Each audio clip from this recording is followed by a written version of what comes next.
तो आज हम लोग शुरू करने वाले हैं अपने एक नए टॉपिक को जिसका नाम है कला और संस्कृति हमारे इतिहास के अंतर्गत। तो मतलब कहानी कुछ इस प्रकार से थी कि हमने पहले तो ये देखा प्राचीन और मध्यकालीन इतिहास में कि राजा कौन-कौन से थे, वहाँ के लोग कैसे थे। हड़प्पा सभ्यता की बात करें तो हमने देखा कि वहाँ के लोग कैसे थे, मातृ सत्तात्मक था कि पितृ सत्तात्मक था। वहाँ के लोगों के द्वारा जो पूजा वगैरह किया जाता था उसके बारे में थोड़ा-थोड़ा जाना, किनकी पूजा की जाती थी ये जाना। उसके अलावा हम लोगों ने वहाँ की जो नगर व्यवस्था है उसको देखा। थोड़े से और आगे बढ़े तो हम लोग ने राजा और राजवाड़ों पर हम आए। महाजनपद को देखा, हमने राजाओं को देखा, हमने बिंबिसार को देखा, बिंदुसार को देखा, हर्यक वंश को देखा।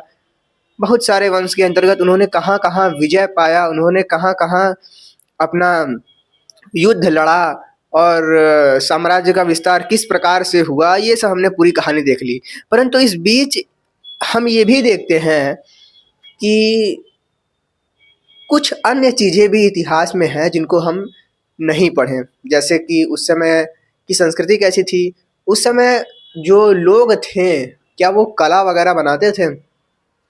अरे कला का मतलब बहुत सारी कला है, हम लोग देखेंगे आज। तो हम लोग ने ये सब चीज़ें नहीं देखी। कुछ ऊपर-ऊपर से देखा, परंतु अगर हम लोग थोड़ा-सा पीछे जाएँ एकदम इतिहास में, तो हम लोग देखेंगे कि एकदम पाषाण काल की बात करें तो वहाँ पर तो कुछ भी नहीं था। वहाँ पर तो इंसान के पास सच बताऊँ तो बहुत शिकारी जीवन वो जीते थे और पत्थर वगैरह से उनका काम चलता था। फिर भी अगर हम लोग एक समय के लिए सोचें कि हम लोग जंगल में चले जा रहे हैं और खाली बैठे हैं, कुछ काम नहीं है, तो हमारे दिमाग में कुछ तो आएगा। जो कुछ भी आएगा वो हम लोग बैठे-बैठे कुछो काम नहीं है तो खुदरो जो है उसको लकड़ी खुदरो या फिर कोनो चीज़ पहाड़-वहाड़ पे चले जाओ, वहाँ पे कुछ खोजना-खादना शुरू कर दो। अभी भी बैठे रहते हैं तो खाली बैठे-बैठे कुछ न कहीं न कहीं खोदी-खोदा करते रहते हैं। तो उस समय के लोग जानवर लोग उसको कोनो कामे नहीं है। इंस्टाग्राम था ही नहीं और अम, खेल के साधन कोई थे नहीं। खेल में भी खेल वो लोग खेलते थे तो शिकारी का खेल खेलते थे।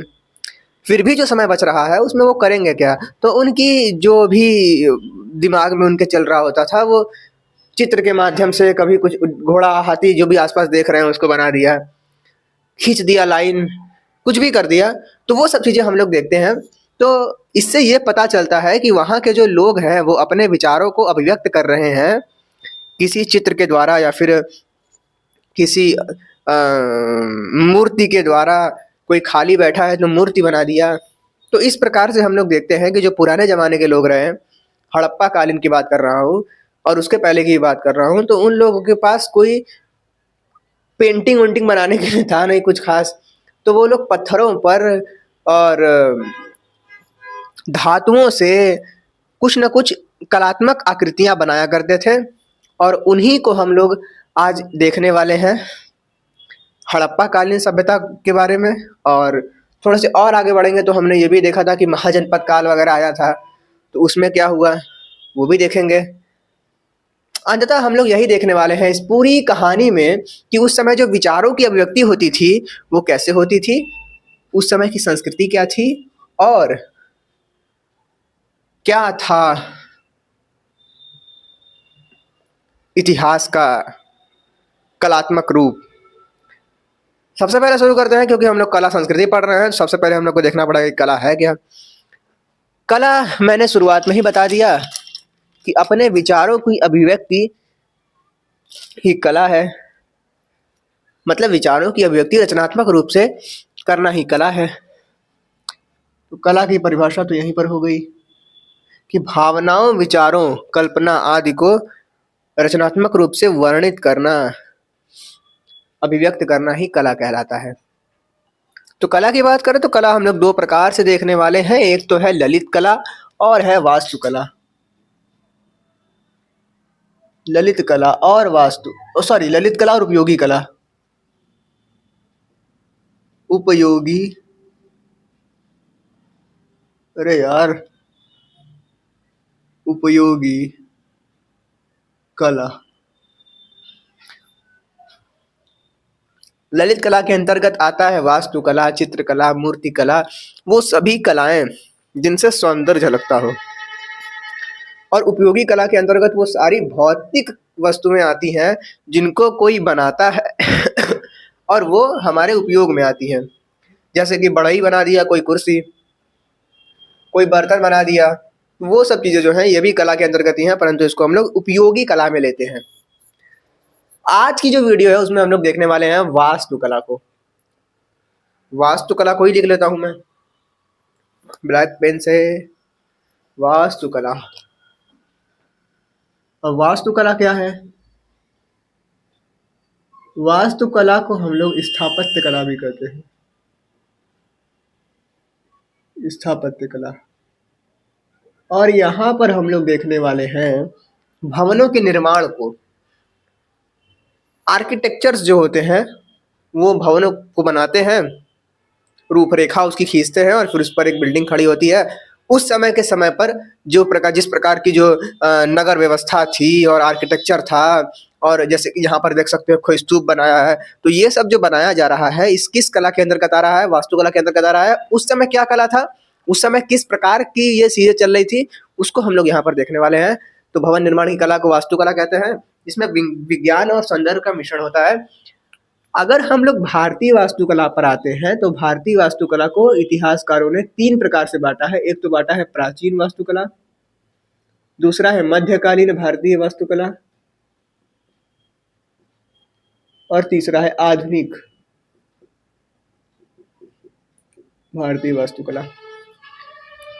प्राचीन भारतीय वास्तुकला की बात करें तो प्राचीन काल में आप चले जाओ, सबसे पहले आपने हड़प्पा सभ्यता को पढ़ा था।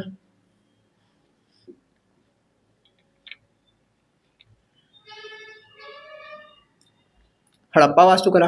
फिर हमने मौर्य काल पर आए तो मौर्यकालीन वास्तुकला।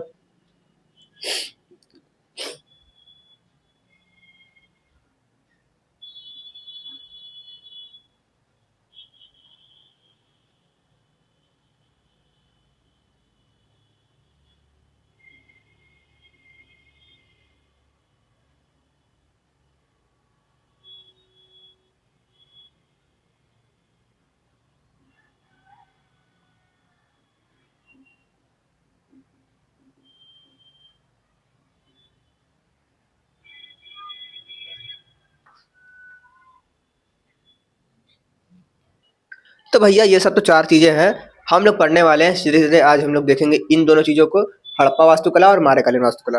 हड़प्पा वास्तुकला को अब देखते हैं क्या है हड़प्पा वास्तुकला। अरे हड़प्पा वास्तुकला, अच्छा इतना समझ में आ गया कि उस समय जो हड़प्पा वास्तुकला का मतलब हम लोग ये देखने वाले हैं कि हड़प्पा कालीन जो सभ्यता थी उस समय जो आर्किटेक्चर था, वो भवन निर्माण की जो कला थी वो कैसी कला थी। और भवन निर्माण की कला को तो देखेंगे ही, उसके साथ साथ अन्य जो चीजें हैं उनको भी हम लोग देखेंगे। सबसे पहले हम लोग देखते हैं हड़प्पा वास्तुकला के अंतर्गत उनकी जो नगर व्यवस्था थी वो कैसी थी। नगर व्यवस्था की बात करें तो नगर व्यवस्था में हम लोग सबसे पहले जब शुरुआत में पढ़ रहे थे तभी हम लोगों ने इसको डिस्कस किया था। ऊपरी गढ़ी निचली गढ़ी करके हम लोग ने देखा था, और नगर व्यवस्था में हमने बहुत अच्छे से देखा था पिछली वीडियो मतलब कि जब हमने शुरुआत में देखा था हड़प्पा सभ्यता को। तो अभी मैं ऊपर ही इस चीज को बता दूंगा। चलो भैया, तो जगह खाली हो गया है। हड़प्पा कालीन नगर योजना कुछ इस प्रकार से थी कि हर नगर इस प्रकार से आयताकार टुकड़ों में बटा हुआ था, जस्ट लाइक दैट। नगर के किनारे से यहाँ पर जल निकासी की व्यवस्था बनाई गई थी। इतना भी गंदा नहीं था, मतलब अच्छा था। जल निकासी व्यवस्था बनाई गई थी, प्रकाश स्तंभ लगे थे। मतलब ऐसा कहा जाता है कि अभी के जो नगर है ना उससे भी बढ़िया नगर था उस समय का। तो प्रकाश व्यवस्था थी, नगर निकासी व्यवस्था थी, ऊपरी गढ़ी निचली गढ़ी हम लोग देखते हैं, और इस प्रकार का था। और ये जो ये था, ये रास्ता सड़क का था चलने फिरने के लिए, तो ऐसा था।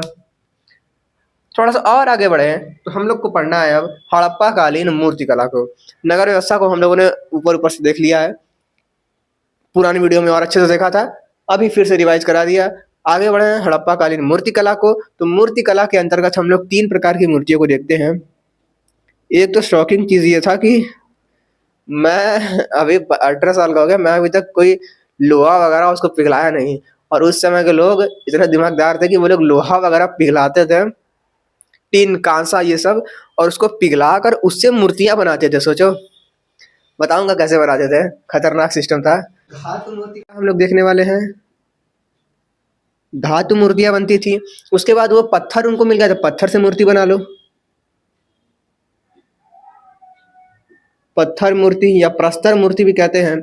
उसके बाद तीसरा था कि मिट्टी जो है, मिट्टी को उसका मूर्ति बनाओ और फिर उसको पका दो। तो नहीं अभी जो अभी के मिट्टी के मूर्तियाँ मिलती हैं वैसा ही। तो प्रस्तर मूर्ति, धातु मूर्ति, और जो टेराकोटा की मिट्टी हम लोग कह सकते हैं उसको, पकी हुई मिट्टी, तो उसको हम लोग कहने वाले हैं मृण मूर्ति कला। मृण मूर्ति, यहाँ पर हम लोग पकी हुई मिट्टी का देखेंगे। चलो भैया, तो कहानी कुछ इस प्रकार से है कि धातु मूर्तिकला के अंतर्गत तांबा और टीन को मिलाया जाता था और उससे कांसा बनाया जाता था। जो कांसा धातु बनाया जाता था उससे फिर वो जो धातु है उसको ये लोग करते क्या थे कि पहले क्या किया इन लोगों ने कि मोम लिया, मोम का आप कहीं से पा गए होंगे, और फिर उसको मोम को गर्म किया और इस प्रकार से एक मिट्टी का बनाया इन्होंने सांचा टाइप, कि मान लो उनको बनाना है कुछ ऐसा आकृति, ऐसा कुछ आकृति बनाना है, तो इसमें पहले मोम भर दिए जला के, है ना। सॉरी, कुछ इस प्रकार से था कि पहले मोम से उन्होंने आकृति बनाया, पहले जलाया नहीं, पहले मोम से आकृति बनाया और फिर उसको इस तरीके से रखा और उसके ऊपर मिट्टी लगा दिया। ऐसा सिस्टम था। थोड़ा सा मैं मिस्टेक कर दिया। तो देखो पहले क्या किया उन्होंने, मोम लिया, मोम से उन्होंने कुछ मूर्ति वगैरह बनाया, मोम की मूर्ति, फिर उस मोम की मूर्ति पर मिट्टी की लेप चढ़ा देते थे और फिर गर्म करते थे। पहले गर्म नहीं करते थे, फिर अब इसको गर्म कर देंगे। तो होगा क्या कि ये जो मोम है वो पिघल के इस मिट्टी के जो दरार है छोटी छोटी उससे बाहर निकल जाता था और अंदर एक बढ़िया सा साँचा बन जाता था। फिर उस साँचे में ये लोग, ये जो हमारे पास तांबा और टिन है, तांबा प्लस टिन यानी कि एसन, इसको मिलाकर कांसा बनाते थे और कांसा इसमें डाल देते थे और वैसे मूर्ति बन जाता था, इससे और फिर निकाल लो, बन गया मूर्ति। तो ऐसे तो मूर्ति बनती थी। हम लोग एक मोहनजोदड़ो से नर्तकी की मूर्ति भी हम लोगों को प्राप्त होती है और उस मूर्ति ने यहाँ पर एक गले में पहन रखा है कुछ आभूषण और वो नग्न अवस्था में है, उसका कोई कपड़ा वपड़ा नहीं पहनी है। तो वो मूर्ति भी हम लोग को देखने को मिलती है प्राचीन सभ्यताओं से। उसके बाद ये मूर्तियाँ, अब ये जो तकनीक है ना, जो मोम है और ये सब मिट्टी लगाओ फिर उसमें वो डालो, तो इसमें हम लोग देख रहे हैं कि जो मोम है वो लुप्त हो जा रहा है। तो इसको हम लोग लुप्त मोम तकनीक कहते थे। लुप्त मोम तकनीक कहते थे, तकनीक से बनाई जाती थी। प्रस्तर मूर्तियों की बात करें तो पत्थर को काट काट के मूर्ति बनाओ। उन मूर्तियों के लिए ये लोग चूना पत्थर, सेलकड़ी पत्थर, बालुआ पत्थर, स्लेटी पत्थर का उपयोग करते थे। पशुपति योगी की मूर्ति हम लोग को इसके अंतर्गत देखने को मिलती है।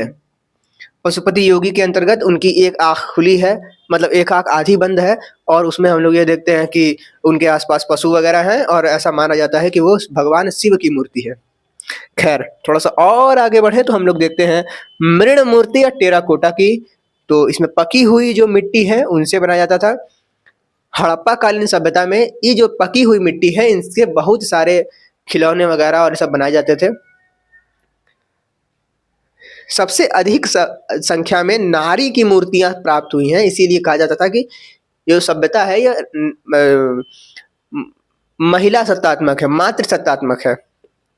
इसी से साक्ष्य मिलते थे, परंतु कोई बहुत ठोस वो नहीं है। इसके अलावा इतिहास में हम लोग सातवाहनों को भी देखते हैं जो कि महिला प्रधान थे। खैर, हम लोग देखते हैं मातृ देवी की मूर्ति को। सिर पर पंखे जैसी आकृति है और गहने से लदी हुई है। उसके बाद बात करें तो कुबड़ वाला सांड, चलने वाली गाड़ियाँ, झुनझुने, ये सब हम लोग को प्राप्त हुए हैं मोहनजोदड़ो और ये सब जो हड़प्पा कालीन खुदाई वगैरह है उससे प्राप्त हुए हैं। हड़प्पा कालीन मोहरों की बात करें तो हड़प्पा कालीन मोहरें गोल भी होती थी और इस तरीके की होती थी। इस पर आकृतियाँ बनी होती थी पशुओं की, कुछ पशुओं की आकृति बना दिया और इसका उपयोग ये लोग करते थे। जैसे हम लोग ठप्पा मारते हैं ना अभी, उस समय वो लोग भी कुछ इसका उपयोग व्यापार वगैरह में करते थे। और इसके सबूत हम लोग देखें तो टेराकोटा से, और टेराकोटा मतलब समझ रहे हो ना, पकी हुई मिट्टी से बनाते थे इसको। और मृदु पत्थर होता है, सियालखड़ी पत्थर, उसको स्टेटाइट कहते थे, मृदु पत्थर होता है, इससे ये लोग जो है ये मुहरे वगैरह बनाते थे। आयताकार गोल होते हैं, बता ही दिया। और इन पर ये लोग सांड, यूनिकॉर्न, गैंडा, बानर, बन्नर ये सब बनाते थे और लगभग 2000 से अधिक मोहरें हम लोग को प्राप्त हुई हैं। खैर, उसका चित्र वगैरह मैं हो सके तो लगा दूंगा स्क्रीन पर। तो ये सब कहानी थी हड़प्पा कालीन वास्तुकला की। अब हड़प्पा कालीन वास्तुकला में हम लोगों ने देख लिया मूर्तिकला को, नगर योजना देखा और हम लोगों ने देखा कि मुहर की व्यवस्था कैसी थी। तो मुहर और ये सब देखने के बाद हम लोग अब आने वाले हैं मौर्यकालीन व्यवस्था पर। तो मौर्यकालीन के अंतर्गत हम लोग आएंगे। सबसे पहले हम लोग देखने वाले हैं कि जो उस समय की नगर व्यवस्था थी, या फिर कहो कि राजा का जो महल था वो कैसा था। तो बड़ा खतरनाक महल बनवाया था चंद्रगुप्त मौर्य ने अपना। हड़प्पा कालीन में हम लोगों ने क्या देखा, नगर योजना। यहाँ पर हम लोग सबसे पहले क्या देखेंगे, पाटलिपुत्र का नगर विन्यास।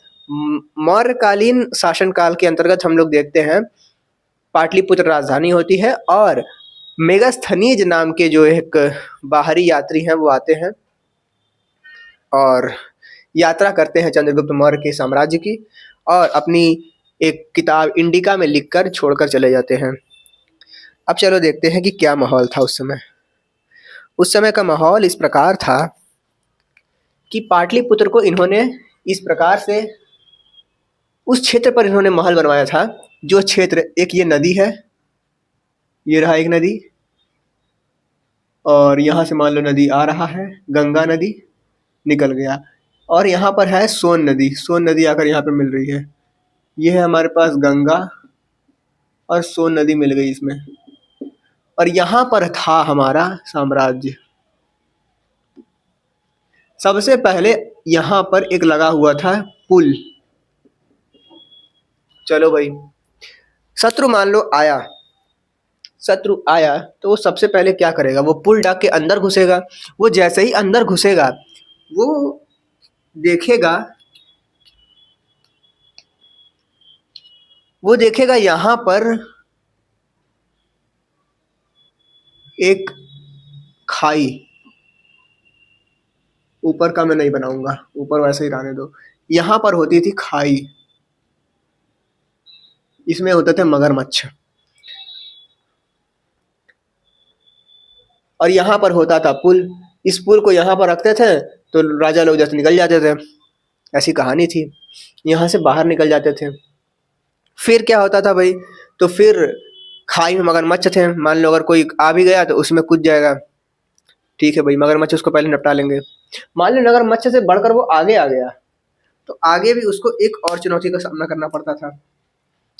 खाई के बाद यहाँ पर वन था, वन लगभग 2 किलोमीटर तक यहाँ पर वन था, पेड़ पौधे लगे हुए थे। अगर वो मान लो हाथी वाथी लेकर आएगा तो उसका हाथी पेड़ में निकल ही नहीं पाएगा, है ना, तो दिक्कत हो जाएगा। तो वहां पर वो वन हो गए। और जंगल झाड़ी में इन लोगों ने विषाक्त पदार्थ वगैरह रखे थे, तो वो भी बड़ी चीजें थी। उसके अलावा हम लोग देखते हैं कि यहाँ पर ये पूरी एक चार दीवारी थी,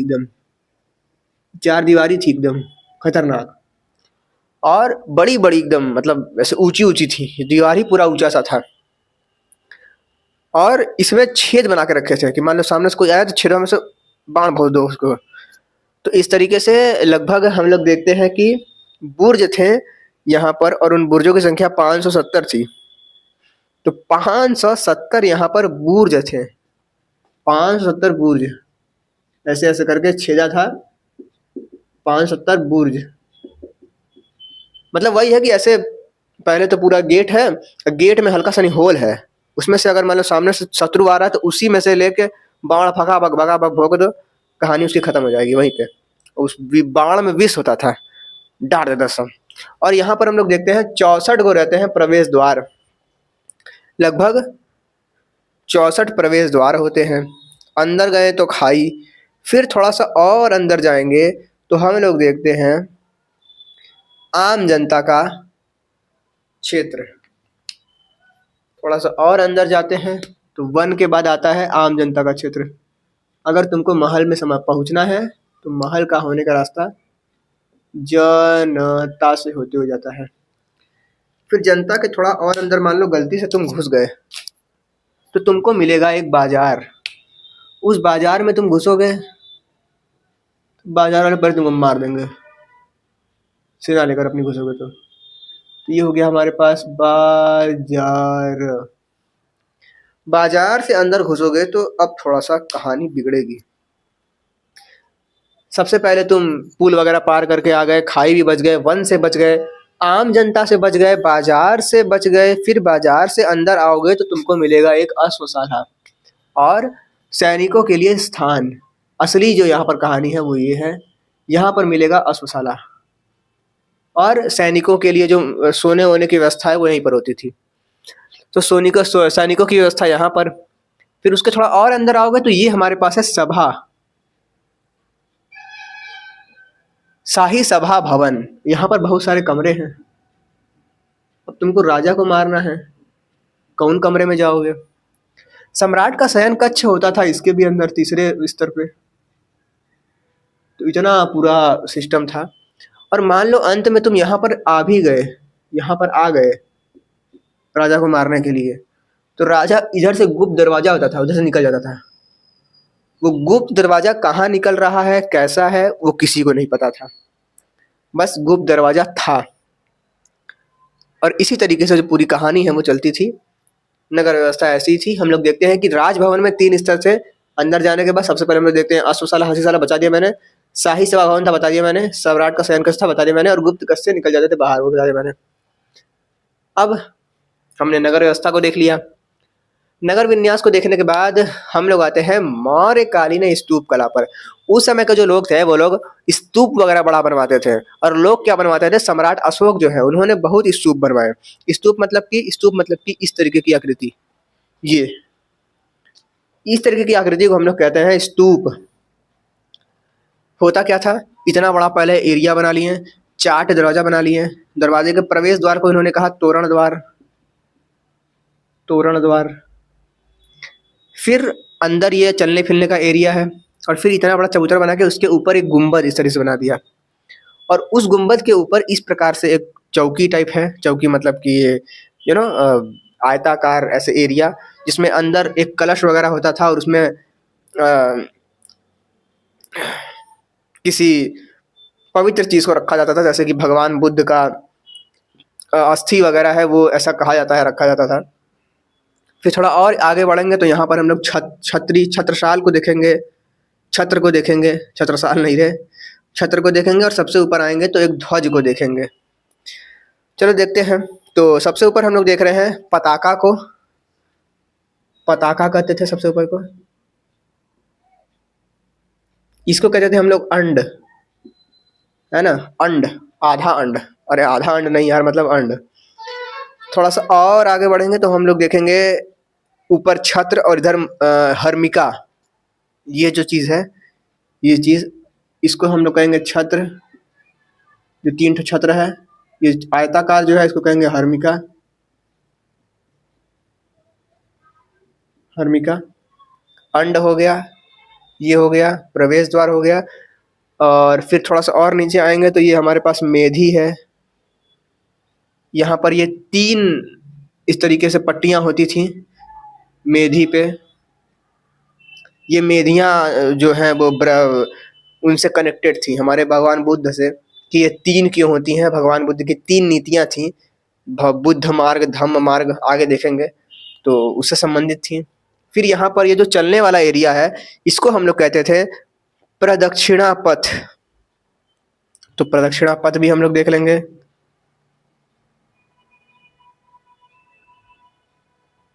प्रदक्षिणा पथ। तो ये पूरी तो कहानी थी हमारे सांची के स्तूप की, या फिर कहो कोई भी स्तूप की। 4 दरवाजे होते थे।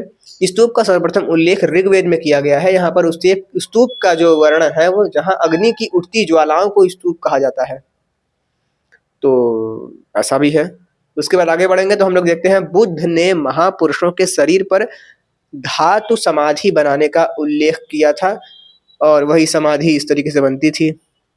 सांची का स्तूप इसका एक उदाहरण है। ऐसा माना जाता है कि अशोक ने लगभग 84,000 स्तूप बनवाए थे। 84,000 स्तूप बनवाए थे। हमने नगर व्यवस्था को देख लिया, हमने स्तूपों को देख लिया। अब हम लोग आने वाले हैं स्तंभ पर। सारनाथ में हम लोग स्तंभ को देखते हैं जो कि ऐसे होता है, ऊपर अशोक चक्र बना होता है और वगैरह वगैरह चीजें होती है, तो उसको भी देख लेते हैं। तो इसको बता दूं मैं, स्तंभ व्यवस्था कुछ इस प्रकार से थी कि ये तो इतना बड़ा पत्थर रहा, एक पत्थर पूरा रहता था, इसके ऊपर ये उल्टी ऐसे करके डिजाइन बना होता था, उल्टी घंटी घंटाकार आकृति।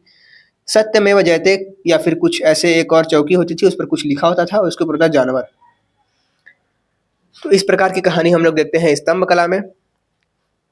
हम लोग देख रहे हैं ना कि मतलब जैसे वहाँ की जो कला है वो किस प्रकार से है, मौर्यकालीन कला। तो हम लोग ने इस, तो ये कला ही का उदाहरण है ना यार, ये भी तो कला का ही उदाहरण है। ये जो ये काटा गया है पत्थर को, ये ऊपर बना है, तो ये सब क्या है, ये कला ही तो है एक प्रकार से। और क्योंकि स्तंभ है तो स्तंभ कला कह रहे हैं। तो हम लोग देखते हैं कि ये स्तंभ चुनार के बलुआ पत्थर से बना होता है और इस स्तंभ को हम लोग कहते हैं एकाश्म स्तंभ, यानी कि पत्थर को काट कर बनाया गया स्तंभ। एक अश्म, एकाश्म स्तंभ।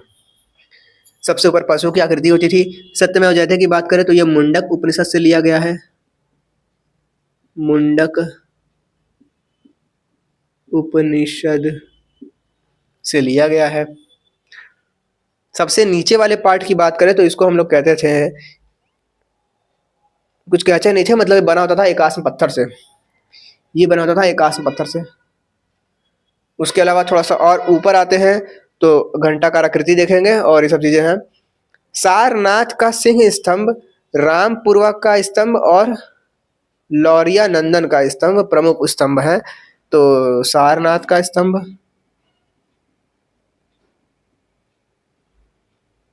सारनाथ के बाद हम लोग देख रहे हैं रामपुरवा स्तंभ, बिहार में पड़ता है ये।